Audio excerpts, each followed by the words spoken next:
I should have been overflowing with joy at finally owning the home of my dreams, but instead, I find myself dreading each weekend. The reason? My husband's parents visit every single week, and each time, I'm treated like a maid. Far from getting a break from work-related stress, I only grow more exhausted with every day off. Reaching my breaking point, I decided to invite my own parents over, hoping it would deter my in-laws from their constant visits. But when I told my husband, he erupted in anger. "Don't you dare invite your parents. If you don't like living here, you can leave." "Fine, if that's how it's going to be, I'll leave. He'll be the one to regret this decision." My name is Emma, and I've been married to Michael for 5 years. We were previously renting, so the purchase of our new home was a big milestone for us. However, it didn't escape Michael's parents. "Oh, Emma, we heard you're finally buying your own house," his mother exclaimed.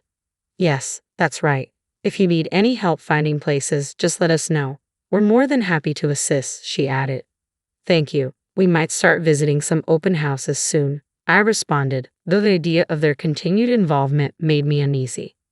I had envisioned selecting our new home with Michael as a personal and carefully considered process, but my mother-in-law had other plans.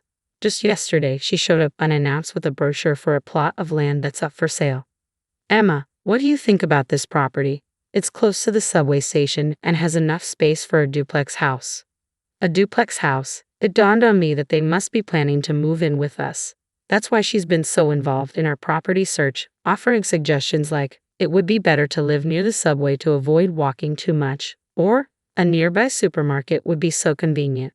I thought she was simply being helpful, but it turns out she was pushing for features she prefers, clearly with the expectation of sharing our new home. I immediately brought this up with Michael.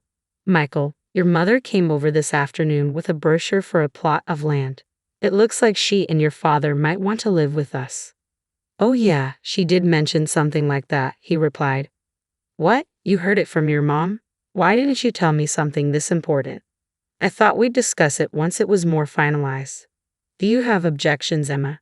"Yes, I do. I envisioned us living alone together. Besides, your parents are still healthy, aren't they? While I can't predict the future, I believe it's best for us to live separately for now to maintain a good relationship." "I understand how you feel, Emma," Michael said. Michael listened to my concerns and managed to convince his parents that we weren't planning to live together at this time. After hearing his reasoning, it seems his parents finally relented. I was grateful to him for handling the situation so well. "Thank you, Michael." "No problem, Emma. If your parents want to live with them, we won't force it. Instead, let's make sure my parents visit our new home frequently after we move in." Eventually, Michael and I found the perfect house and moved in. As soon as we settled, his parents came over to check out our new place. "Emma, congratulations on the move. Your house is wonderful," his mother exclaimed. It seemed she was pleased with our home. "You're always welcome to visit," I replied warmly.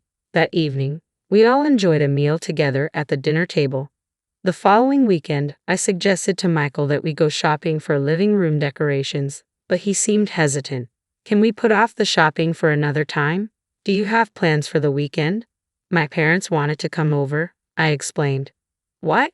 They just visited last week. They seem to really like this house. Remember, you said, feel free to visit anytime, right?" "Well, yes, I did say that. But could you handle dinner and entertain them a bit?" Soon after, his parents started visiting every week, and their demands grew with each visit. "Emma, it's been so hot lately, and I'm feeling drained. Something light, like noodles, would be fine for lunch. But for dinner, I'd like something hearty like steak. Also, do you know the new pastry shop near the station? It's the talk of the town, so I think it'd be perfect for dessert. Could you pick up some?" They began arriving early in the morning, giving orders, never helping with chores, and then leaving. By the second visit, they even assumed it was okay to stay overnight. "Where's the typhoon? And since your parents enjoy a good breakfast, could you have it ready for us first thing in the morning?" The demands from my in-laws kept increasing. Between managing their needs and my work fatigue, I barely had a chance to rest on weekends, which only added to my exhaustion. Reaching my breaking point, I made a heartfelt plea to my husband. "Michael, I really need your mom and dad to stop staying over every weekend. We can't just refuse them. They've made it clear they want to visit." "Well, you could set some boundaries." Look, with working on weekdays and taking care of your parents from morning till night on weekends, I'm left with no time to rest. Consider this: if we were living with them full time, it'd be every single day, not just weekends. They originally wanted to move in with us, but since you strongly opposed it, we prioritized your wishes and they agreed to back off. Compared to living together, having them over on weekends might actually be the better option. But it was becoming unbearable to continue this situation indefinitely. As I wrestled with what to do, my mother called. "Oh, Emma, how are you?" "Sorry, Mom. I haven't been in touch lately." "I'm managing, somehow." "You sound a bit down. Is everything okay?" Well, actually, I shared with my mother the difficulties I was facing with my mother-in-law's constant visits since our move. My mother expressed concern and said, "That sounds really challenging. I can imagine how overwhelming it must be with settling in and buying new things. I've been holding off on calling because I know your in-laws visit every weekend. I haven't even invited my own mother to our new house yet. Maybe if I invite her over, your in-laws might hold off on their visits for that weekend." That evening, I brought up my idea to Michael when he got home from work. "Hey Michael, I'd like to invite my parents over this weekend. Is that okay with you?" His response was unexpected. "No, my parents have already planned to come this weekend." "But your parents have visited so many times already." "My parents haven't been over even once." "That's because your parents haven't mentioned wanting to visit. My mother has been patient, waiting for us to get settled.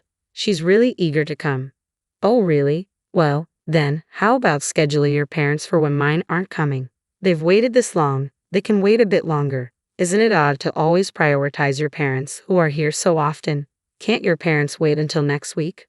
"You're my wife now. It's natural for us to prioritize my parents. Anyway, you should let your parents know this weekend isn't a good time." "I don't want to do that." "You should just not invite your parents. If I can't have my parents over because of that, then your parents shouldn't come to our house either. They gave you to me, so they should be prepared not to see their daughter all the time." "That's unreasonable. Why shouldn't I be able to invite my parents? Even though I'm married, isn't it natural for them to want to see their family?" Despite Michael's firm refusal, I proposed a compromise. "All right, let's skip this weekend, but from now on, let's try to alternate inviting each other's parents on a regular basis." "How about that?" That's exactly. If you're going to suggest something as troublesome as this, we might as well not invite your parents at all. Let's just end this conversation." "But we haven't resolved anything yet. I've made up my mind. I'm not letting your parents come over. If you don't like it, you can leave." No matter what I said, Michael only focused on his parents, never considering me or my own family. His refusal to discuss the matter and his insistence on his own way finally pushed me to my limit. "Fine, if you're that determined, Michael, I'll leave.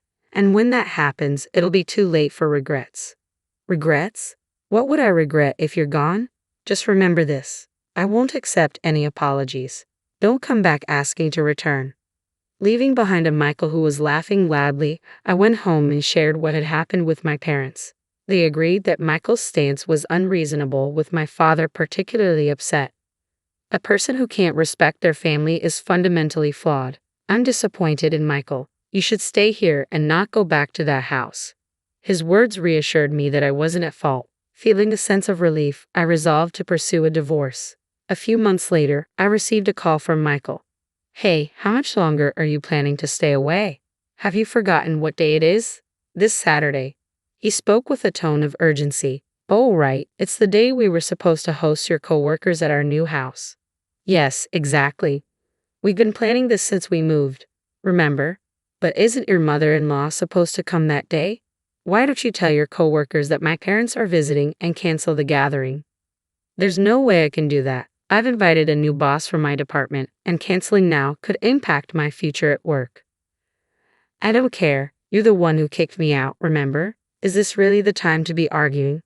Stop sulking and come back. We need to start preparing for everyone's arrival or we won't be ready in time." "I'm not coming back to that house." "What? Are you really okay with putting my job at risk?"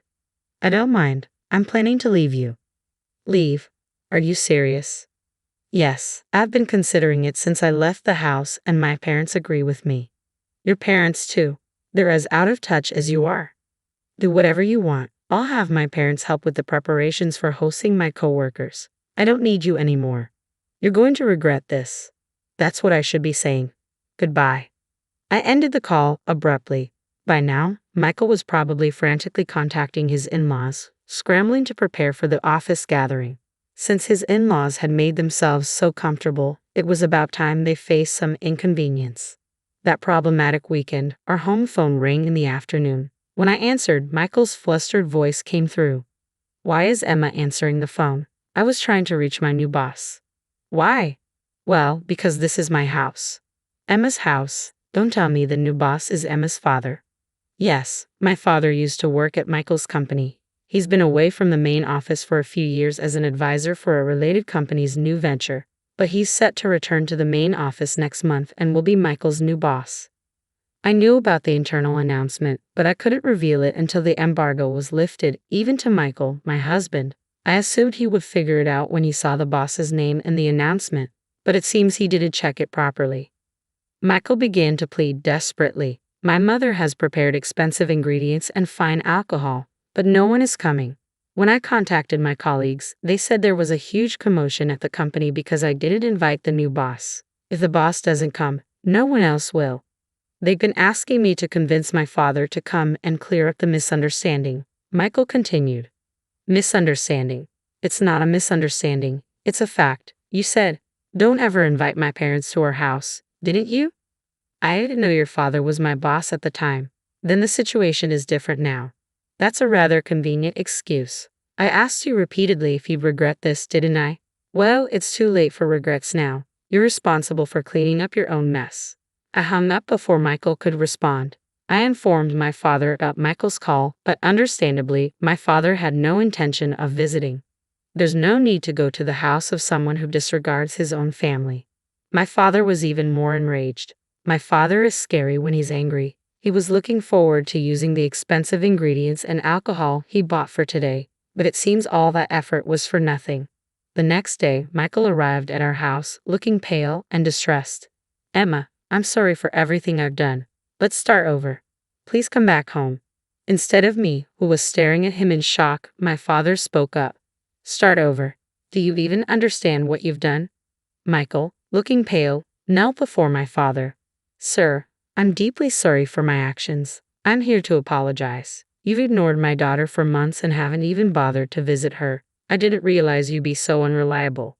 That's not the issue. I've been busy with work. Oh, really? I heard you're also working weekends. Weekends? Well, Michael stuttered. It's likely his mother was visiting him every weekend. Michael, who never did any housework, would have struggled without her help. I'm sure she was also assisting him during the weekdays, taking advantage of my absence. My father, sensing the underlying issue, said sternly, forget it. It seems you get along well with your parents. It looks like you rushed into marriage before you were ready to stand on your own. That's not true. I do respect Emma's feelings and even turned down the idea of living with my parents. Is it really natural for a couple to decide whether to live with their parents? You kept pressuring Emma to accept your parents and never listened to her. How does that show you're prioritizing her feelings? Well, and marriage means that both families become connected. Yet you invited your parents over every weekend while completely shutting us out. How could you disregard Emma's family like that? I didn't know you were going to be my boss. If I had known, I would have invited you before my parents. That's exactly why I say you're self-centered. You don't understand anything. People like you shouldn't be in a leadership role. My department doesn't need someone as selfish as you. But silence. Get out of my house now and don't ever come back. Afterward, my father advised his superior to remove Michael from his department and reassign him to a regional branch. With Michael's reputation for selfishness, no one defended him. Even his parents, who had once doted on him, couldn't follow him to a remote location. They now see him only once a year, if that.